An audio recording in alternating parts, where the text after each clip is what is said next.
नमस्कार. कसे आहात तुम्ही सगळे?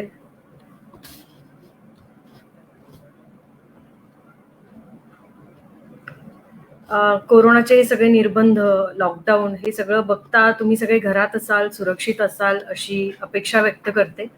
आजचा आपला विषय जो आहे तो आपल्या सगळ्यांच्या दैनंदिन आयुष्याशी अतिशय जोडला गेलेला महत्त्वाचा विषय. तो म्हणजे समाज माध्यम, सोशल मीडिया. अ, अगदी WhatsApp पासून ते Facebook पर्यंत आपण सगळेच वेगवेगळ्या प्रकारामध्ये कनेक्टेड असतो. सोशल मीडियाशी दिवसभर कनेक्टेड असतो. नवीन पिढीत तर याचा वापर खूपच मोठ्या प्रमाणात आहे. तर हे सगळं वापरल्याने बऱ्याचदा त्याच्यावर इंग्रजी माध्यमांमध्ये टीका पण होते. आजकाल तर आपल्या मराठी माध्यमांमध्येही त्याच्याबद्दल बरंच छापून यायला लागलंय. डिजिटल ॲडिक्शन किंवा सारखंच मोबाईलमध्ये मुलं बघत असतात, अशीही टीका होत असते. पण ह्या समाज माध्यमांचे आणि ह्या डिजिटली जाण्याचे एवढेच दुष्परिणाम आहेत का? मग जर एवढेच दुष्परिणाम नसतील, तर याच्या पलीकडे जाऊन या सगळ्याचा आपल्या दैनंदिन आयुष्यावर शॉर्ट टर्म, लाँग टर्म काय परिणाम होतोय? आपल्या संवादांच्या पद्धतींवर काय परिणाम होतोय? याबद्दल सर्वसामान्यांना पुरेसं आकलन असतंच असं नाही. तर ते आज या संवादातनं आपण व्हावं आपल्या सगळ्यांचं अशी अपेक्षा आहे. त्यासाठी आज हे लाईव्ह मी आलेले आहे इथे आपल्या सगळ्यांशी बोलण्यासाठी. आपण आजच्या आपल्या विषयाला सुरुवात करूया. सो आजचा आपला विषय आहे डिजिटल उतरण. संवाद ही माणसाची मूलभूत गरज. बोलल्याशिवाय, लोकांमध्ये राहिल्याशिवाय, कम्युनिकेशन शिवाय आपल्याला माणूस म्हणून पर्याय नाही. कारण समाजप्रिय प्राणी आहोत ना आपण. त्यामुळे जशी लोकसंख्या वाढत गेली, व्यापारीकरण वाढत गेलं, तसं या कम्युनिकेशनच्या क्षेत्रात अनेक प्रयोग झाले. आणि त्यातलाच एक महत्वाचा प्रयोग म्हणजे समाज माध्यमांचा उदय. समाज माध्यमांमुळे काय झालं, की सगळ्यांना अतिशय स्वस्त, किफायतशीर आणि स्वतंत्र असा एक प्लॅटफॉर्म मिळाला, की ज्याच्यावर मला कोणाची परवानगी घेण्याची गरज नाही. ज्याच्यासाठी मला एखादं सर्टिफिकेट असण्याची गरज नाही. आणि त्यामुळे कुणालाही कुठल्याही व्यक्तीला, जाती, धर्माच्या, बाईला, लहान मुलाला, वयोवृद्ध नागरिकांना सगळ्यांना एक मोकळं अवकाश व्यक्त होण्याचं यामुळे उपलब्ध झालं. त्यामुळे ऑब्व्हियसली आपण याला क्रांती म्हणूयात कम्युनिकेशनच्या क्षेत्रातील. पण याचा जसा वापर वाढला तसं आपलं व्यक्त होण्याची पद्धत आणि सवय यांच्यावरही या सगळ्याचा प्रयत्न व्हायला लागला.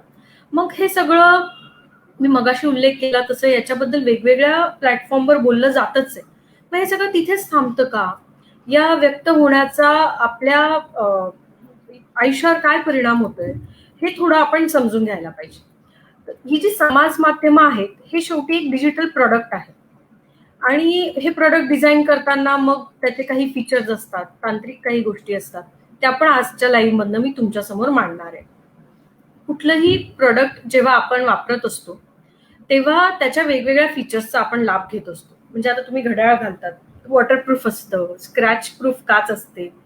तर तसंच या समाज माध्यमांचंही आहे. हे प्रॉडक्ट आहेत आणि हे प्रॉडक्ट आपण वापरताना त्यांचे फीचर्स जसे बदलत जातात तशा आपल्या वापराच्या पद्धतीही बदलत जात आहेत.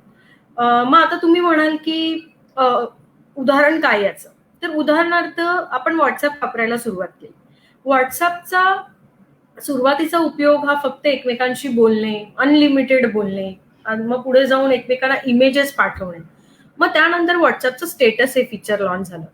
व्हॉट्सअपचं स्टेटस फीचर लॉन्च झाल्यानंतर कित्येकांना आपले फोटो काढणे, सेल्फी फोटो काढणे, बायकांनी नटणं, त्यांचे फोटोचे स्टेटस वाढणे, हा जवळपास अगदी खेड्या गावांपर्यंत हा ट्रेंड बनून राहिला. मग तुम्ही आता म्हणाल की त्यात काय वाईट आहे? वाईट काहीच नाहीये. फक्त आपण हे लक्षात घ्यायला पाहिजे, की या माध्यमांचा जेव्हा आपण वापर करायला लागलो, तर याचा परिणाम आपल्या सवयींवर होतोय. आणि तो आपल्याला दुर्लक्षून चालणार नाही. मग हे असं का घडतं? किंवा एखादी गोष्ट आपण वारंवार का करायला लागतो? तर याच्या मागे सगळ्यात महत्वाचं कारण असतं ते म्हणजे अल्गोरिदम. आधी आपण फक्त मित्र जोडण्यासाठी म्हणून Facebook वापरायचो. पण मग पुढे जाऊन मग मित्रसंख्या वाढली, व्यक्त होण्याचं लोकांचं प्रमाण वाढलं.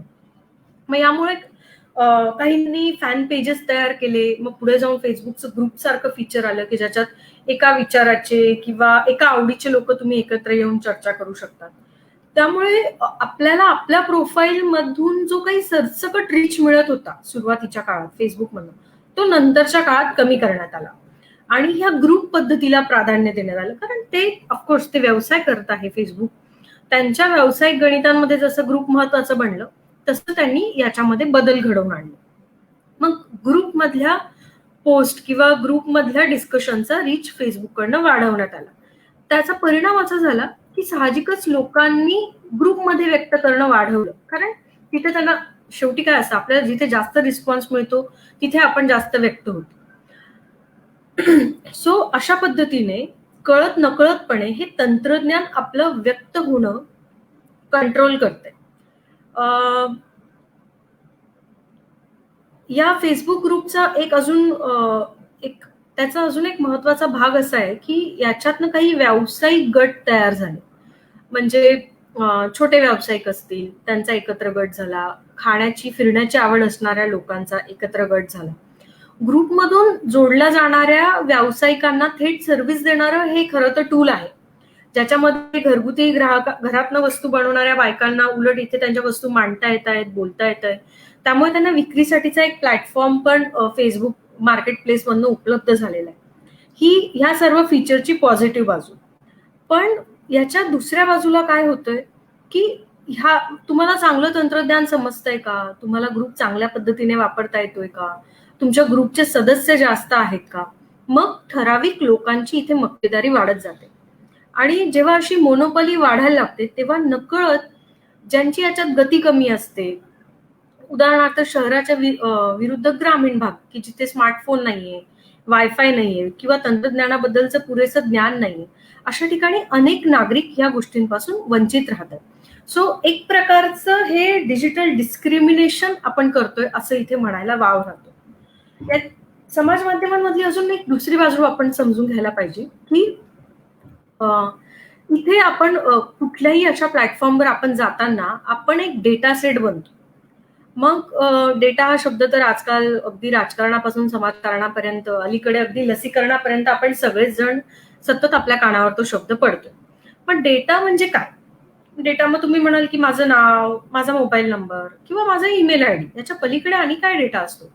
पण तेवढ्या पुरतं समाज माध्यमांचा डेटा मर्यादित राहत नाही.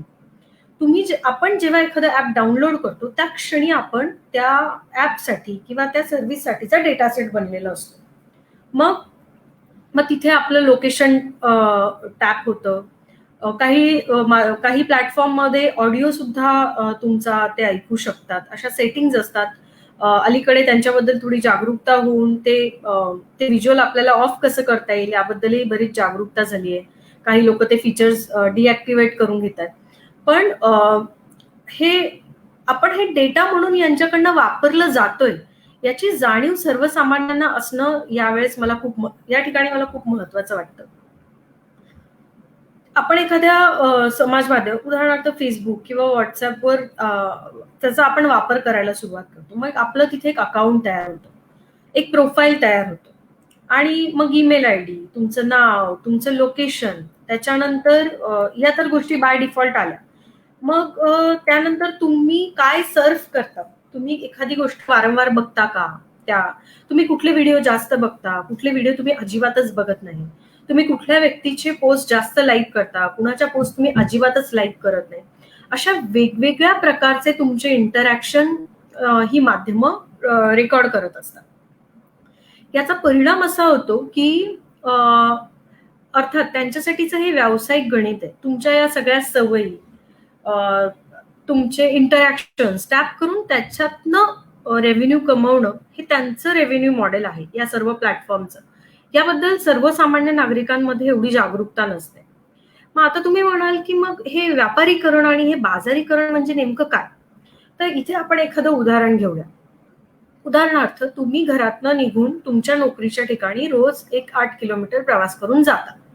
ज्यावेळी एखादं ऍप किंवा एखादं समाज माध्यम हे तुमचा डेटा सेट म्हणून उपयोग करत असतं, त्यावेळी त्यांना तुमचं रोजचं प्रवासाचं निश्चित अंतर कळतं.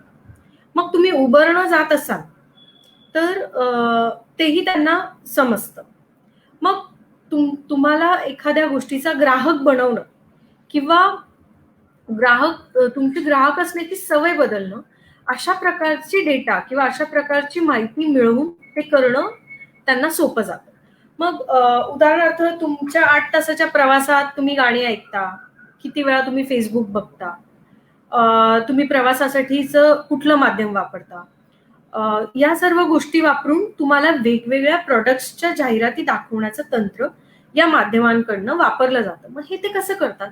तर तुमची ही जी माहिती त्यांना मिळते, त्याच्यातनं जे काही नॉलेज त्यांनी मिळवलेलं असतं, ते नॉलेज ते या जाहिरातदारांबरोबर तुमचा डेटा शेअर करून त्याच्या अगेन्स्ट ते रेव्हेन्यू मिळवत असतात. अजून एखादं उदाहरण घ्यायचं झालं तर उदाहरणार्थ आपण होम टाऊन टाकतो. मग आपण आपलं आत्ताचं राहत असलेलं ठिकाण टाकतो. याच्यातून काय समजतं, की अरे ही एक व्यक्ती आहे जी आपल्या मूळ घरापासून लांब राहते. मग तुमचं स्टेटस, रिलेशनशिप स्टेटस सिंगल असेल किंवा मॅरिड असेल. मग ऑब्व्हियसली तुमच्या आयुष्यातल्या प्रत्येक फेजमध्ये तुमच्या गरजा वेगळ्या असतात. तर हे सगळी माहिती ह्या प्रत्येक इन्फॉर्मेशनचं नॉलेजमध्ये रूपांतर करून देणं आपल्या जाहिरातदारांसाठीचं हे फार मोठं या सर्व प्लॅटफॉर्मचं रेव्हेन्यू मॉडेल आहे. आणि याबद्दल आपल्यामध्ये फारशी जागरूकता नाही. फारशी काय अजिबातच जागरूकता नाही. मग ही सर्व माहिती वापरून किंवा हे सर्व नॉलेज जे कन्व्हर्ट होतं आपल्या मिळणाऱ्या इन्फॉर्मेशनमधनं किंवा डेटामधनं, हे वेगवेगळ्या लेव्हलवर विकलं जातं. याचा वेगवेगळ्या प्रकारे उपयोग केला जातो. आपल्याला तशा प्रकारची उत्पादनं, तशा प्रकारच्या सर्व्हिसेसच्या जाहिराती आपल्यावर या माध्यमांमधनं लादल्या जातात. कसं आहे ना, की काहीही आपल्याला असं वाटतं की हे सगळं आपल्याला फ्री मिळतंय, but it is not free. It is at the cost of your digital safety. आणि खेदाने की याच्याबद्दल सर्वसामान्य नागरिकांमध्ये अजिबातच जागरूकता नाही. जेव्हा ही अशी उत्पादनं, आता मग याच्या पुढचा टप्पा आपण समजून घ्या, की ही सगळी उत्पादनं आपल्याला दिसली, कदाचित त्यातनं आपण काही ट्रान्झॅक्शन्स पण करतो. म्हणजे उदाहरणार्थ मला एखादी जाहिरात दिसली, मला ती आवडली, मी ती वस्तू विकत घेतली. तर हे या प्रोसेसला ट्रान्झॅक्शन असं म्हटलं जातं डिजिटलच्या भाषेत. हे ट्रान्झॅक्शन जेव्हा घडतं, तेव्हा तुम्ही म्हणाल मग त्यात गैर काय आहे? मला माहित नव्हतं, उलट चांगलं आहे, माझी माहिती बघून मला अधिक चांगली माहिती मिळाली. पण इथेच खरी मेक आहे. जसं आपल्या वापरानुसार किंवा ठराविक तंत्रज्ञान स्नेही असलेल्या लोकांना जशा या प्लॅटफॉर्मचा लाभ घेऊन आपल्या अधिक वस्तू विक्री करता येतात, तसं मोठ्या बाजारातही मोठ्या मार्केट प्लेयर्सची मोनोपोली तयार होण्याचा धोका या एकूणच इकोसिस्टीम जी तयार झाली आहे हिच्यामुळे नाकारता येत नाही, अशी आज परिस्थिती आहे.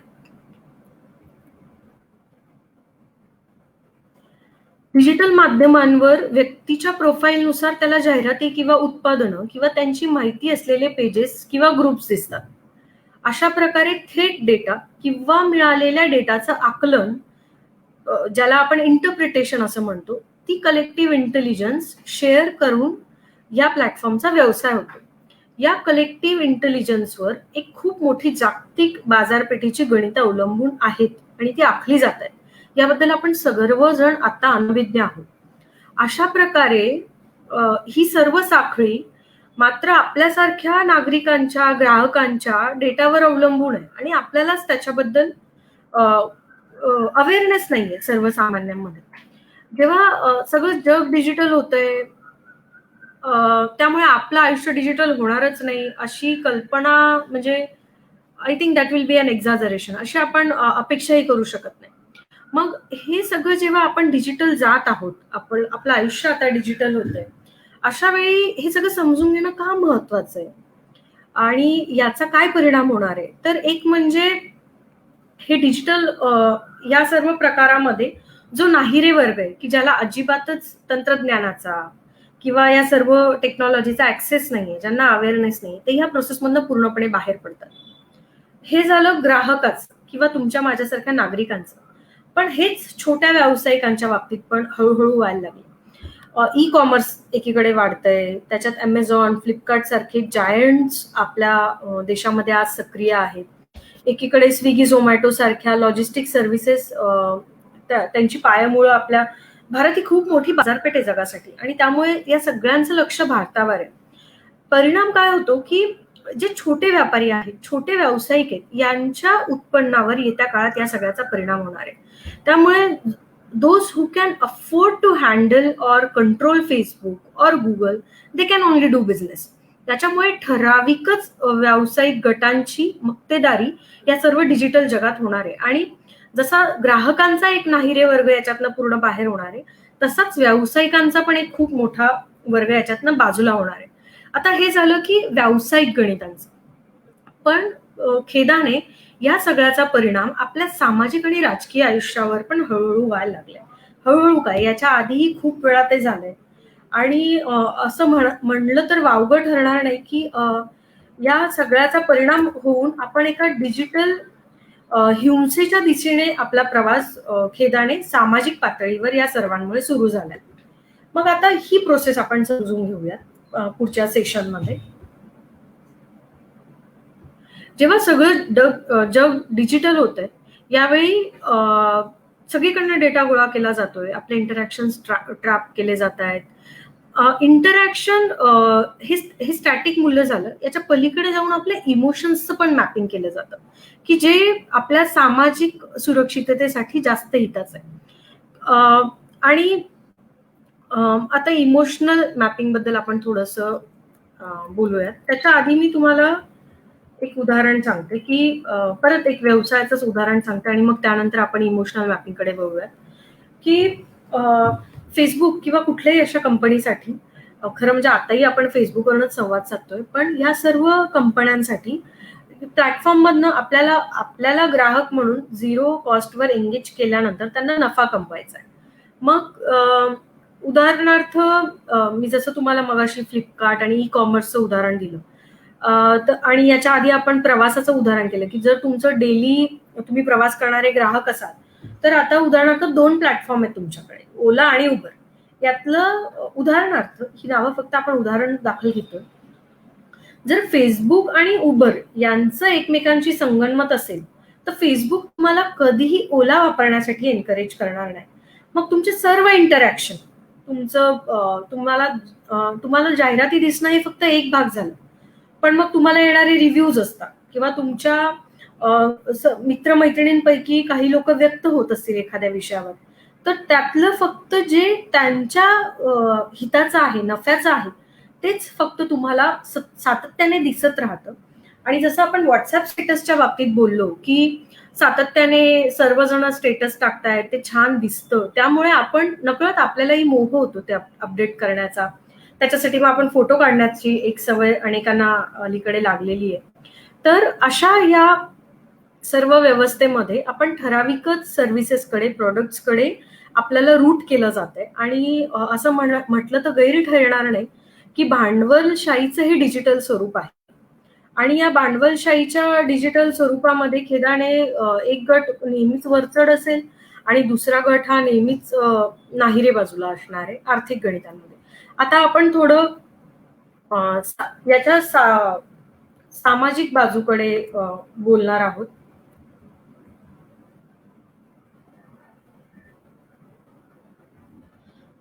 सामाजिक आणि राजकीय विषयांकडे जाताना समाज माध्यमांचा वापर सगळ्यात प्रामुख्याने आणि मोठ्या प्रमाणावर झाला तो 2014च्या निवडणुकीत झाला, असं खूप ठिकाणी लिहिलं गेलंय किंवा ते त्यावेळेस स्पष्टपणे समोर आलं.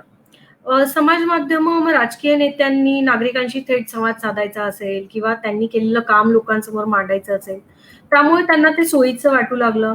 जे रुटीन मधनं म्हणजे टीव्ही मीडिया असेल, प्रिंट मीडिया असेल, यांच्यामधनं आपली माहिती मांडणं किंवा त्याच्यातनं लोकांशी संवाद साधणं, याच्यावर लोकांच्या मर्यादा, ऑफकोर्स तिथे कॉस्ट आणि शेवटी खूप साऱ्या स्क्रुटिनीतनं तुम्हाला जावं लागतं, त्यामुळे मर्यादा येतात.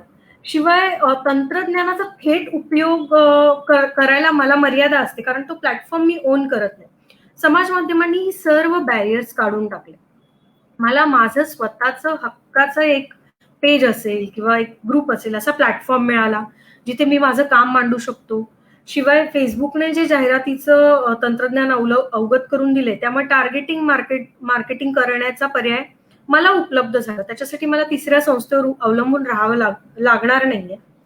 शिवाय इथे किमतीचाही प्रश्न नाहीये. जो इतर पारंपरिक माध्यमांमध्ये जो किमतीचा प्रश्न असतो, तो समाज माध्यमांनी निकालात काढला.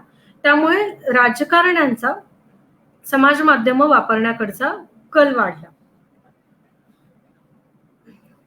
आता जेव्हा आपण एखाद्या नेत्याला फॉलो करतो किंवा मी नेता असेन आणि माझ्या पेजवर काही फॉलोअर्स, काही लाख फॉलोअर्स मला फॉलो करत असतील, तर याचं एक अनालिटिक्स पण तयार होतं, ज्याच्यावरनं मी माझं डिजिटल बिहेवियर त्या पेज सोबतचं, म्हणजे माझं वर्तणूक कशी आहे त्या पानाबरोबरची, मी ते फक्त स्क्रोल करतोय, मी तिथे किती मिनिटं थांबतोय, मी पोस्ट वाचतोय का, मी लाईक करतोय का, की मी कुठली लाईकच्या पलीकडे आता काही रिॲक्शन आल्यात, मी त्यातलं काही वेगळी रिॲक्शन देतोय का. तर माझ्या या सर्व भावना आता मी या माध्यमांमध्ये त्याची मोजणी करणं मला सोयीचं व्हायला लागले. आणि हा डेटा सर्व नेत्यांना थेट उपलब्ध होतो. नेते मंडळी म्हणजे तुम्ही खूप उदाहरणार्थ अमेरिकेच्या निवडणुकीत तर अगदी फेसबुकशीच तिथल्या सत्ताधाऱ्यांनी करार घडवून लोकांच्या मतांवर प्रभाव टाकण्याचं एक कॅम्पेन लॉन्च केल्याची उदाहरणं आहेत. त्यामुळे जेव्हा जसं आपण आता ग्राहक म्हणून ह्या डेटाची व्हॅल्यू समजून घेतली, तसंच खेदाने फॉर्च्युनेटली और अनफॉर्च्युनेटली आपल्या सामाजिक आणि राजकीय जीवनात पण आपण या राजकीय नेत्यांसाठीचा डेटा सेट बनत चाललेलो आहोत. मग आपली सगळी वर्तणूक समजून घेऊन हे लोक काय करतात, तर त्याचा उपयोग ते त्यांची प्रतिमा निर्माण करण्यासाठी करतात. मग त्यांचं उदाहरणार्थ त्यांचं एखादं भाषण जास्त लाईक केलं जातंय का, मग त्यांचा संवाद साधण्याचा किंवा भाषण करण्याचा, लाईव्ह येण्याचा कल जास्त असतो. त्यांच्या पर्सनल फोटोला जास्त लोक लाईक करत आहेत का, मग त्यांचं स्वतःचे काही पर्सनलाइज्ड फोटो शेअर करण्याकडचा कल जास्त असतो. सो अशा प्रकारे आपली जी त्यांना प्रतिक्रिया मिळते त्या प्लॅटफॉर्मवरनं किंवा पेजवरनं, त्याच्या आधारावर ते आपल्यासाठी त्यांची प्रतिमा तयार करतात आणि या माध्यमांवरनं ती प्रतिमा सातत्याने आपल्यावर लादली जाते आणि आपलं एक मत बनत जातं. मग एखादी आवडणारी व्यक्ती आपल्याला खूप आवडायला लागते, एखादी नावडणारी व्यक्ती आपल्याला खूप नावडायला लागते. आणि आता तर आपण बघत असू की समाज म्हणून आपण ध्रुवीकरणाच्या ज्या उंबरठ्यावर उभे आहोत, या उंबरठ्यावर असताना याच्यामध्ये समाज माध्यमांचा किती वापर झाला आणि त्याचा परिणाम झालाय आपल्या आयुष्यावर, हे आपण कुणी अगदी सर्वसामान्य माणूसही ते नाकारणार नाही. आता मग तुम्ही म्हणाल की याच्या आधी कधी झालंच नाही का, तर झालं. पण विधायक आणि घातक याच्यातला फरक समाज म्हणून, एक युजर म्हणून, एक वापरकर्ता म्हणून समजून घेणं आपल्यासाठी खूप गरजेचं आहे. वेगवेगळ्या सामाजिक आणि आंदोलनांमध्ये यापूर्वी पण डिजिटल माध्यमांचा वापर झाला. त्यातून काही विचारांचे व्हॉट्सअप ग्रुप बनले. मग उदाहरणार्थ मराठा क्रांती मोर्चा असेल किंवा काही राजकीय विचारसरणीचे व्हॉट्सअप ग्रुप असतील. आणि त्यामुळे काय होतं की एखाद्या विचाराचा एक ग्रुप तयार होतो.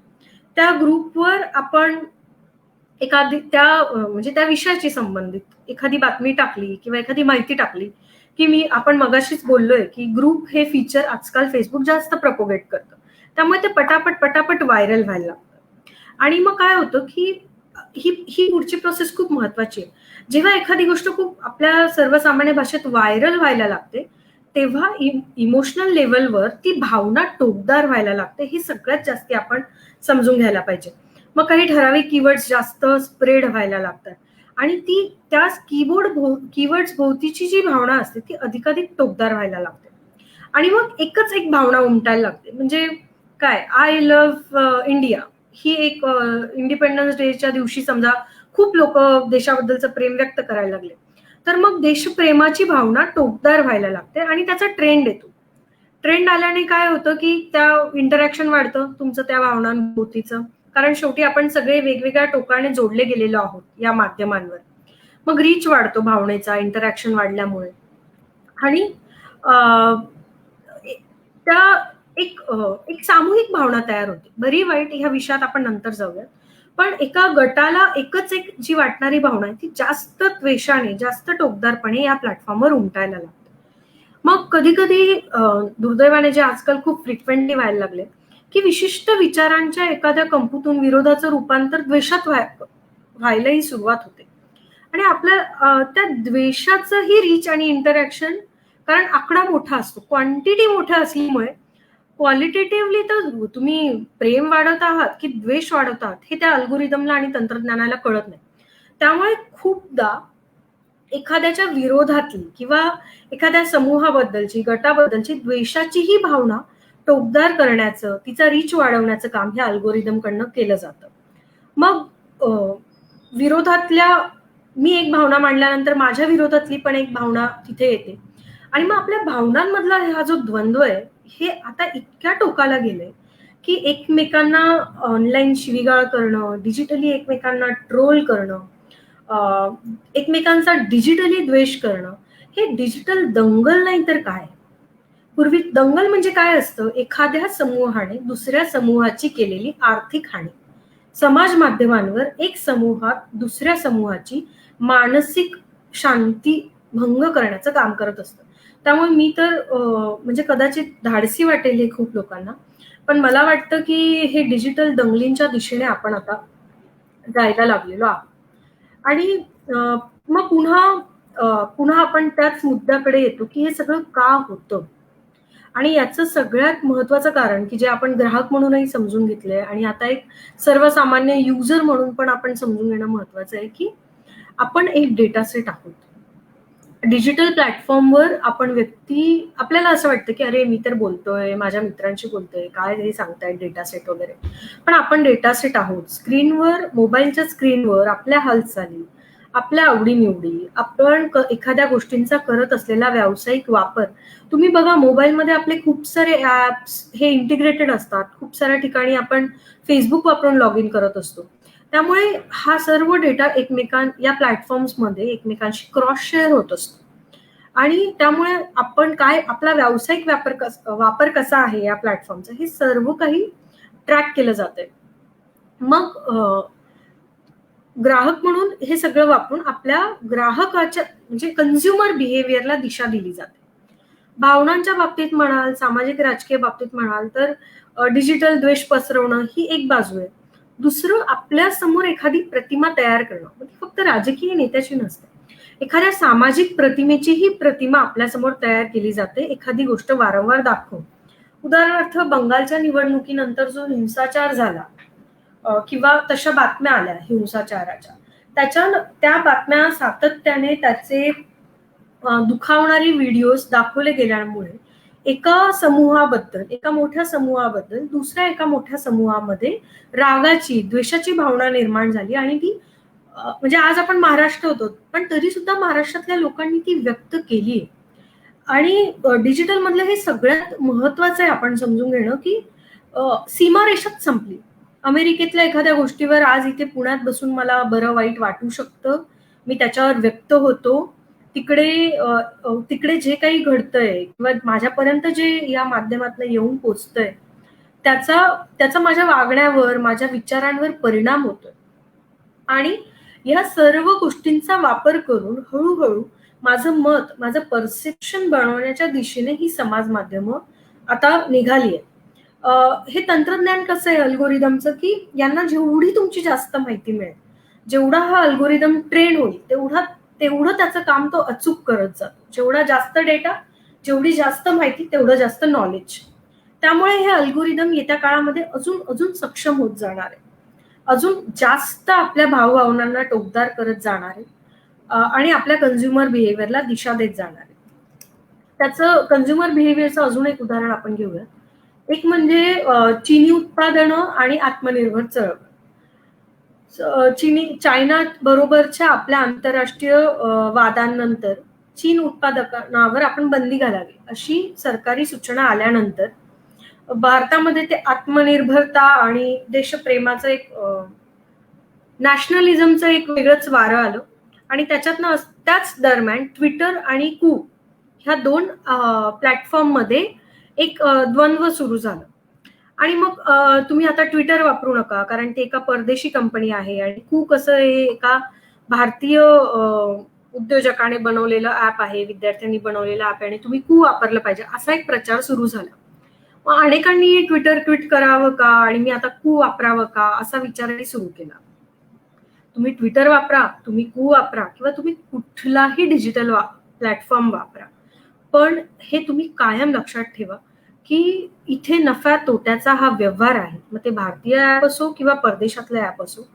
भारत ही जगातली खूप मोठी बाजारपेठ आहे. आपली लोकसंख्या कन्झ्युमिंग लोकसंख्या आपली खूप मोठी असल्यामुळे आपण बाजारपेठ म्हणून सर्वच कंपन्यांसाठी खूप महत्वाची बाजारपेठ आहोत. त्यामुळे सर्वजण त्यांचं ब्रँडिंग, मार्केटिंग करून आपल्यापर्यंत पोहोचण्याचा प्रयत्न करणार आहेत. आपल्याला त्यांची सवय लावून देणार आहेत. आपले आयुष्यातले दैनंदिन जीवनातल्या गोष्टी सोपे करणार आहेत.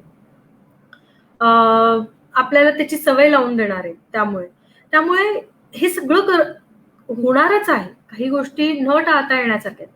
पण हे सगळं करत असताना आपण डेटा आहोत. आपला डेटा म्हणून उपयोग होतोय आणि त्यामुळे याचे लाँग टर्म परिणाम हे डिजिटल डिस्क्रिमिनेशनच्या दिशेने जाणार आहेत.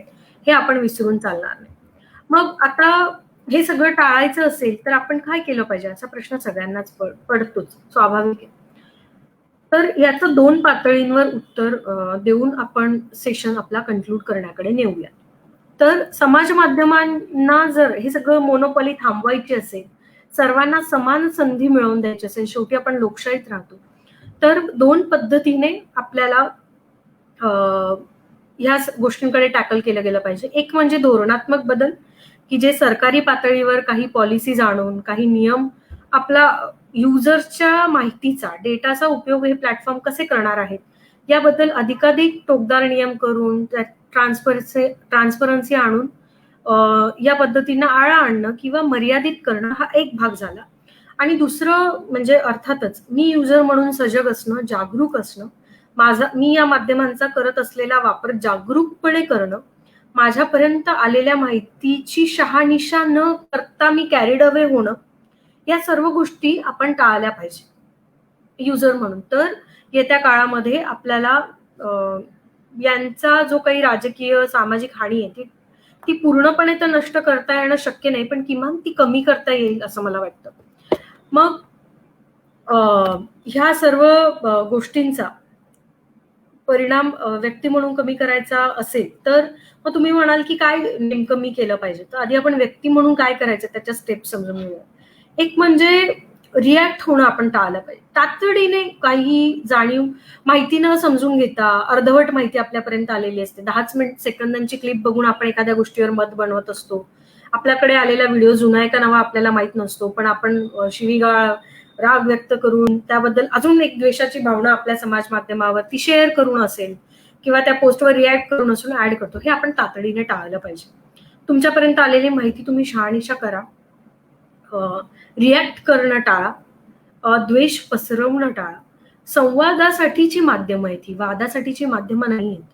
समाज माध्यमं आहेत, संवादाची माध्यमं आहेत. आपण त्यांचा संवादासाठी उपयोग केला पाहिजे, न की एकमेकांना कमी लेखण्यासाठी. हा एक महत्वाचा भाग मला वाटतो. आणि धोरणांच्या पातळीवर काही पॉलिसीज ऑलरेडी सरकारने लागू केल्या आहेत. पण तरी सरकारच्या पातळीवर डिजिटल लॉबिंग आपल्याला या व्यापारी धोरणांमधली मोनोपॉली रोखण्यासाठी आपण डिजिटल लॉबिंग कसं टाळू शकू या दिशेने जाणारी धोरणं आपल्याला लागणार आहेत. सामाजिक राजकीय आपल्या मतांवर परिणाम यांचा व्हावा की न होऊ द्यावा हे काहीतरी आपल्या हातात आहे. पण व्यापारी धोरणांवर यांचा जो परिणाम होतोय की जो कन्झ्युमर ऍज वेल एज सेलर ह्या दोघांच्याही आयुष्यावर बरा वाईट परिणाम करणारा आहे, हे कंट्रोल करण्यासाठी, याच्यावर काही प्रमाणात अंकुश आणण्यासाठी आणि जागतिक पातळीवरचं डिजिटल लॉबिंग टाळण्यासाठी भारत सरकारने डिजिटल व्यापारांविषयीची धोरणं किंवा खाजगीकरणाविषयीचे आपले निर्णय यांचा एकत्रितपणे व्यापक विचार करून कालसुसंगत धोरणं अंमलात आणण्याची आज गरज आहे. नाहीतर काय की ग्राहकाला तुम्हीच नेटवर्क द्या, ग्राहकाला तुम्हीच मोबाईल पुरवा, समाज माध्यमांबरोबर टायअप करून त्यांचं ते मोबाईल आणि इंटरनेट वापरून त्याने केलेली जी कृती आहे, जो त्याचा संवाद आहे, त्याचं डिजिटल जे वागणं आहे ते त्याची तुम्ही सातत्याने नोंद घ्या आणि मग त्याचंच वागणं कंट्रोल करा. त्याच्या आवडीनिवडीनुसार त्याच्या ग्राहकपणाला किंवा त्याच्या ग्राहक सवयीला बरा वाईट एक कल द्या, एक दिशा द्या. आणि अशाच जर घटना सातत्याने घडत राहिल्या, ही मोनोपॉली, हे डिजिटल लॉबिंग जर आपल्याला कंट्रोल नाही करता आलं, तर नेट न्यूट्रॅलिटी किंवा समानता, लोकशाही या सर्व गोष्टी फक्त कागदात आणि संविधानातच उरतील. प्रत्यक्ष जीवनामध्ये त्यांचा काहीही उपयोग असणार नाही. अशा टप्प्यावर आज तंत्रज्ञानाच्या या नवीन युगात आपण येऊन पोहोचलेलो आहोत. याच्यामध्ये आपण युजर म्हणून पण सजग असलं पाहिजे. काही गोष्टी टाळल्याच पाहिजेत आणि सरकार दरबारी पण आपण सातत्याने नवीन धोरणांबद्दल, कालसुसंगत धोरणांसाठी आग्रही राहायला पाहिजे. कालसुसंगत बद्दल विशेषतः तंत्रज्ञानाशी थेट डील करणारा हा विषय असल्यामुळे ते बदलावंही लागेल. असं नाही की आज काहीतरी पॉलिसीज आणल्या आणि एक पुढची 5-50 वर्ष आपण त्यांच्याकडे डुंकूनही पाहिलं नाही तर चालेल, असं होणार नाही. कदाचित त्यांचं नवं येणारं प्रत्येक फीचर, बदलणाऱ्या प्रत्येक अल्गोरिदम नुसार आपल्याला आपल्या धोरणांमध्ये बदल करायला लागतील. तेवढं पॉलिसी लेव्हलवर आपल्याला फ्लेक्झिबल राहावं लागेल. त्याच्यासाठी तेवढं रिसर्च, तेवढी ॲडव्होकसी सुद्धा आपल्याला वाढवत न्यायला लागेल. आणि चळवळींच्या बाबतीत म्हणाल तर मी तर असं म्हणेन आज की या दिशेने डिजिटल चळवळी आपण न्यायला पाहिजे. आपल्या समाजाचं सौहार्द जपण्यासाठी, इथे समानता, सामाजिक समतेची मूल्य जर आपल्याला जमायची असतील तर फक्त ग्राउंडवर लोकांपर्यंत राजकीय, सामाजिक विचार नेऊन चालणार नाही. तर आपल्याला डिजिटल चळवळी उभ्या करत न्याव्या लागतील, लोकांना जागरूक करून द्यायला लागेल, सत्य माहिती पुरवण्यासाठीच्या चळवळी उभ्या कराव्या लागतील आणि त्यामुळे येत्या काळातलं आपलं सामाजिक, राजकीय संपूर्ण आकलन बदलून आपल्याला आपल्या पूर्ण कृतीमध्ये, आपल्या रचनात्मक कार्यक्रमांमध्ये बदल घडवून आणायचा आहे. खूप मोठं आव्हान आहे. माझं, तुमचं एकट्या दुकट्याचं हे काम नाही. ही समाज म्हणूनच आपण ही चळवळ हातात घ्यायला पाहिजे. तरच खऱ्या अर्थाने या सर्व प्लॅटफॉर्मचा समाज माध्यम म्हणून आपण समाजाच्या हितासाठी उपयोग करू शकतो. धन्यवाद. माझं बोलून झालंय. काही प्रश्न असतील तर आपण घेऊयात, नाहीतर आजचं लाईव्ह आपण थांबवूयात.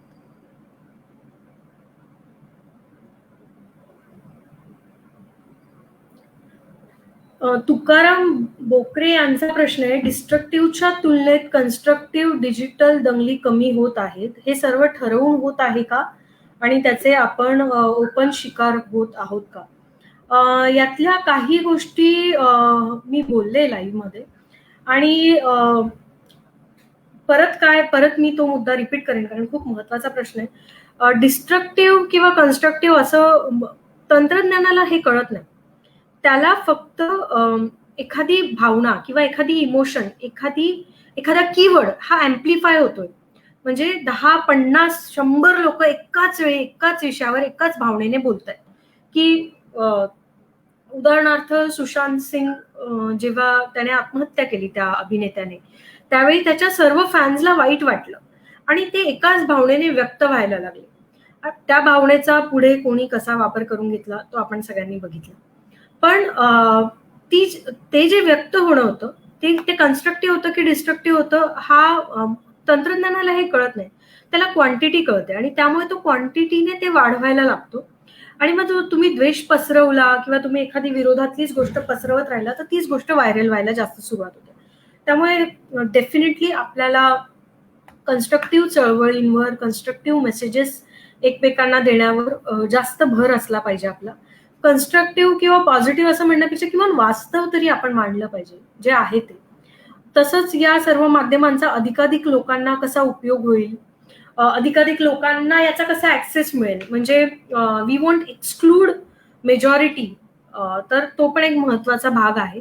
आणि ठरवून होतंय का नाही, काही ठिकाणी जेव्हा हे असं व्यक्त नॅचरली लोक जेव्हा रिॲक्ट करायला लागतात किंवा एखादी गोष्ट बोलायला लागतात, त्याच्यानंतर त्याचा काही वेळा फायदा उचलला जातो किंवा काही वेळा तशी रिॲक्शन यावी म्हणूनही काही राजकीय आणि सामाजिक न्यूसन्स येणारे घटक असतात समाजात की ते त्याच्यावरही काम करतायत. तो त्यांच्या राजनीतीचाही भाग आहे. तर खेदाने हे सुरू आहे. आज खूप कमी प्रमाणात सुरू आहे. परदेशात तर मोठ्या प्रमाणावर ऑलरेडी झालंय. कदाचित आपल्या देशातही आपण त्या दिशेने जाऊ शकतो. अशा परिस्थितीवर आज आपण आहोत. त्यामुळे आपण सजग असणं, जागरूक असणं, इतरांना जागरूक करणं, किमान एवढं तरी सुरू करूया आजच्या लाईव्ह नंतर. तर कदाचित येता काळ हा अधिक चांगला असेल आपल्या सगळ्यांसाठीच. अजून एक प्रश्न आहे विजयकुमार भावरी यांचा. सामाजिक माध्यमे विधायक बाबीसाठी कशी वापरता येतील? विजयकुमारजी, खूप चांगला प्रश्न आहे तुमचा. सामाजिक माध्यम असं नाहीये की विधायक बाबतीत ते अजिबात वापरले जात नाही. कोरोनाचंच उदाहरण घ्या. ट्विटरवर कितीतरी लोक आहेत की जे एकमेकांना मदत करण्यासाठी हॅशटॅगच्या चळवळी सुरू झाल्या आहेत. त्यात युथ काँग्रेसच्या SOS IYC याचं उदाहरण देईन मी. मोठ्या प्रमाणावर एकमेकांना मदत देण्यासाठी किंवा एकमेकांचा मदतीचा मेसेज दुसरीकडे पोहोचवण्यासाठी खूप मोठ्या प्रमाणावर गेल्या ह्या दुसऱ्या लाटेमध्ये विशेषतः ट्विटरचा उपयोग केला गेला. त्यामुळे आपण असं म्हणू शकत नाही की अजिबातच याचा चांगल्या कामांसाठी उपयोग केला जात नाही. पण बदलणाऱ्या अल्गोरिदमनुसार आणि बदलणाऱ्या टेक्नॉलॉजीनुसार आपणही बदललं पाहिजे आणि चांगला विचार पोहोचवणारी जी माणसं आहेत त्यांनी त्या नवीन सिस्टीमला अडॉप्ट करून ते तंत्र शिकून चांगल्या मेसेज अधिकाधिक पोहोचवण्यासाठी प्रयत्न केला पाहिजे. उदाहरणार्थ आपल्या लाईव्ह मध्ये आपण फेसबुक ग्रुपचं उदाहरण घेतलं. जर फेसबुक ग्रुप हा आता त्याच्याने रीच वाढणार आहे समजा, मग आपण काही चांगल्या विचारांच्या चळवळींचे फेसबुक ग्रुप सुरू करू शकतो का? आपण ग्रुपचे सगळे मेंबर मिळून एखादा वाईट विचार, निगेटिव्ह विचार पोहोचवणाऱ्या व्यक्तीला पूर्णपणे नाकारायचं असं आपण ठरवू शकतो का? नाकारायचं म्हणजे तुम्ही त्यांना ब्लॉक करा काही दिवस, पण त्याच्यावर त्यांना विरोधात रिॲक्शन देणं आपण टाळू शकतो का? आपल्याला आपल्या कृतीतूनच उत्तर द्यावं लागेल. मला वाटतं विजयजी, मी तुमच्या प्रश्नाचं उत्तर दिलंय. आणि चांगुलपणाची, चांगलं माणूस होण्याची चळवळ ह्या ग्रुप्समधनं आपल्याला कशी सुरू करता येईल हेच येत्या काळात ह्या तंत्रज्ञानाला उत्तर असेल.